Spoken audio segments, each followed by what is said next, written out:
Di listednya nomor 59 dari 79 vaksin development di dunia.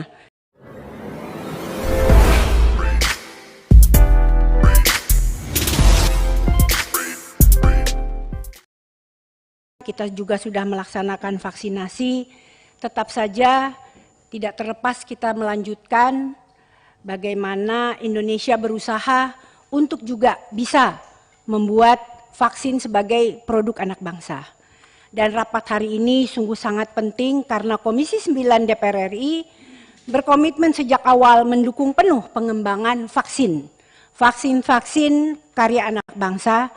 Yang pertama tentu adalah vaksin merah putih yang sudah berjalan, sejauh ini tidak ada kendala. Dan kami berharap itu on schedule kalau bisa dipercepat dan adanya penambahan dana. Dan yang kedua, posisi kami nyatakan pada hari ini adalah sangat bangga dengan pengembangan vaksin Nusantara. Ada sebabnya, karena kami sudah membaca pada Landscape of Novel Coronavirus Conflict Vaccine Development Worldwide, di mana vaksin Nusantara itu ada di listed nomor, kalau saya tidak salah, di listednya nomor 59 dari 79 vaksin development di dunia. Jadi teman-teman dan publik harus tahu, ini bukan penelitian vaksin abal-abal karena ini dipublish worldwide, internationally worldwide. Nusantara. Malah kita juga bangga pada merah putih, tapi yang sudah dipublish di Landscape of Novel Coronavirus Candidate itu adalah Nusantara. Dan ini yang terdaftar di situ adalah Balitbang Kemenkes dan PT Avita Biomedical. Nah, oleh karenanya mengapa saya perlu sitir ini? Saya justru heran. Seharusnya kalau yang terdaftar di situ adalah Kemenkes, yang didaftar di situ adalah Balitbangnya. Harusnya kan Kemenkes ada di garda terdepan pengembangan vaksin ini. Nah, apalagi saya mendapatkan berita dari teman-teman yang kemarin melakukan rapat resmi DPR yang dipindahkan. Kalau kita reses itu, perlu hadirin ketahui, reses itu adalah rapat resmi DPR, sama nilainya, tetapi dipindah. Yang dilakukan pada saat itu oleh Komisi 9 di Rumah Sakit Karyadi untuk mengenai vaksin Nusantara. Dan yang menarik di proyek ini dengan melibatkan Balitbangkes, Kemenkes sudah ada anggaran. Anggaran pada saat itu yang kami dapatkan informasi dari teman-teman sejauh ini sudah pada posisi 29 miliar. Dan pihak-pihak yang terlibat itu semua adalah pihak-pihak juga pemerintah dan bukan tanpa dasar. Dengan dasar hukum. Dasar hukumnya tadi ada SK menterinya, ada izin Bapak Badan POM-nya pada awal startnya.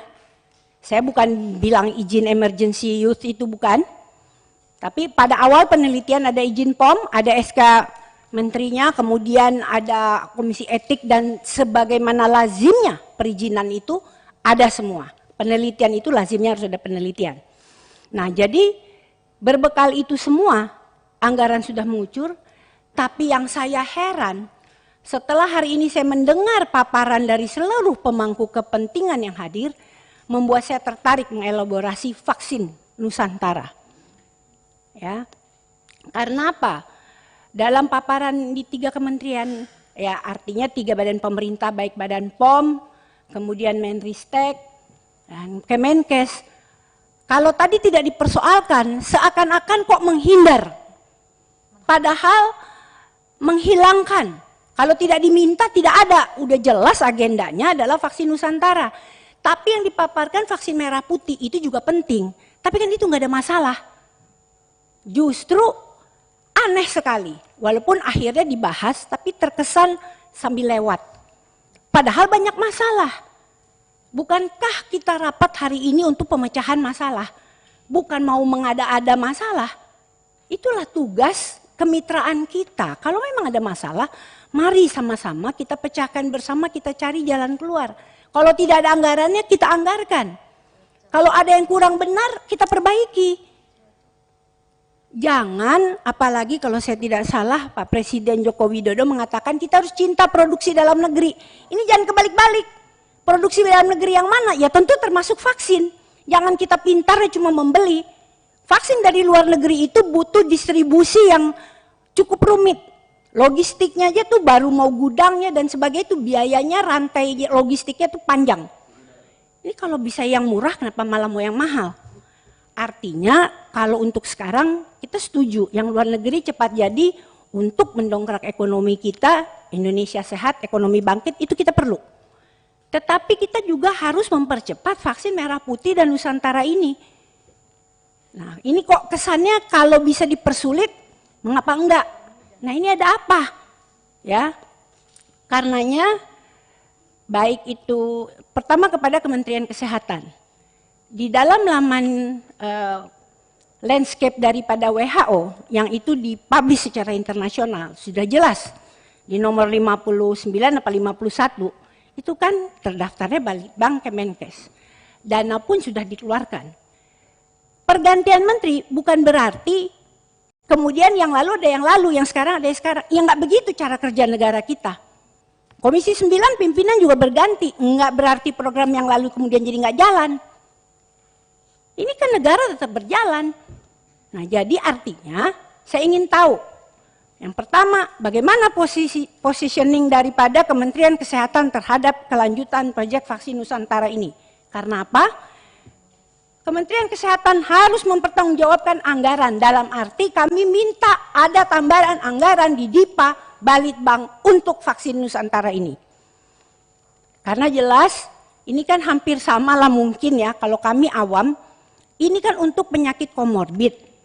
Mereka yang ada apa itu cancer, kemudian apalagi sih itu autoimun dan yang lain, bahkan mungkin bisa buat anak-anak. Ya ini untuk mengisi mereka-mereka memiliki keterbatasan khusus. Mungkin seperti plasma kosmovalen, nanti bisa kerjasama dengan PMI kalau jadi. Itu kan cukup baik. Nah ini tentu harus ada pembiayaan. Nah kita di sini pada posisi DPR mendukung. Kalau tidak Komisi 9 kan sudah mengadakan rapat. Dan kesimpulan rapat yang dilakukan di Karyadi itu mendukung. Bila perlu kita juga mendukung kok. Sesuai dengan namanya nih Nusantara 1 kita nanti divaksin aja lagi ulang. Sama vaksin Nusantara, ngapa enggak? Nah karenanya kita minta positioningnya, karena DPR pasti setuju untuk menganggarkan itu. Karena sudah tercatat secara internasional. Kita kan berani berbuat, berani tanggung jawab kalau memang baik dan memenuhi semua ketentuan persyaratan tentunya. Kemudian yang kedua, kepada Badan POM. Setahu saya, vaksin Nusantara ini belum meminta EUA. Nah, sementara yang tadi disampaikan dalam paparan, itu kan mengenai emergency vaksin yang EUA tadi, yang diminta oleh vaksin Nusantara itu hanya minta izin PPUK.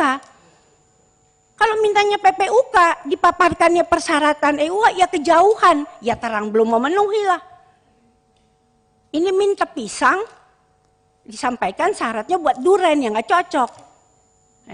Hanya diminta izin PPUK untuk naik ke fase 2, itu aja dulu. Nah tolong itu dibimbing untuk fase 2, kalau saya nggak salah nih di timelinenya.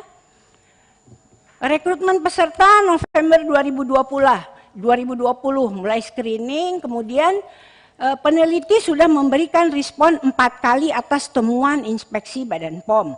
Nah, bersiap melanjutkan fase kedua jika PPUK sudah dirilis dari BP POM. Nah, tolong apa, bagaimana, itu adalah juga kewajiban dari BP POM menolong supaya fase kedua ini bisa lanjut, PPUK bisa diberikan. Kalau ada yang kurang, tolong apa kekurangannya, kalau memang harus diperbaiki itu apa. Ya mungkin salah satunya yang tadi disampaikan lah akan ada pertemuan tanggal 16. Pada intinya, Badan POM karena ini sama-sama untuk produk dalam negeri, cobalah juga dijembatani. Jadi bukan kayak lembaga penghakiman, Anda dapat izin, Anda tidak dapat izin. Yang luar negeri saja karena ini masalahnya sangat penting diberi izin emergensi, kok produk dalam negeri diberi izinnya jadi kayak anak tiri di dalam negeri sendiri. Itu yang tolong dibantu supaya PPUK-nya bisa diterbitkan. Karena untuk menguatkan si vaksin Nusantara ini supaya bisa naik ya, jangan sampai dia tidak terbit PPUK, jadi jangan sampai dia itu belum bertunas sudah keburu dipotong, kira-kira seperti itu. Dan yang ketiga mungkin untuk Menristek dan yang lain, seluruhnya saya tuh inginkan para pihak di sini, marilah kita semua melepas semua prejudice ataupun sikap-sikap skeptis, harus benar-benar objektif lah untuk mendengar penjelasan dari para peneliti vaksin Nusantara ini, Karyadi. Sehingga kita harus memberikan kesempatan seluas-luasnya, memberikan ruang juga seluas-luasnya kepada sains, kepada ilmu pengetahuan.